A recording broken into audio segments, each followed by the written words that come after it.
What is entry? Recording of business transaction in the books according to debit and credit rule is called entry. इस कारोबारी लेन then को accounting के असूल के मुताबिक तारीख वार दर्ज करने के अमल को एंट्री कहते हैं।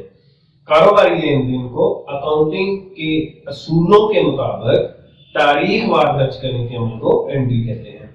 यानी 10 तारीख को काजिम सदीक ने शुगर खरीद लिया, तो शुगर की जो एंट्री है डेट के साथ हमने दर्ज करनी है। तो कारोबार क्या एंट्री करेगा इसकी? Kazim Sadiq to sale. तो क्या है? काजिम सदीक डेबिट कर लिया उसने और सेल को क्रेडिट कर दिया। तो ये क्या है? डेबिट और क्रेडिट रूल के मुताबिक जो हम रिकॉर्ड करते हैं किसी ट्रांजैक्शन का उसे हम एंट्री कहते हैं।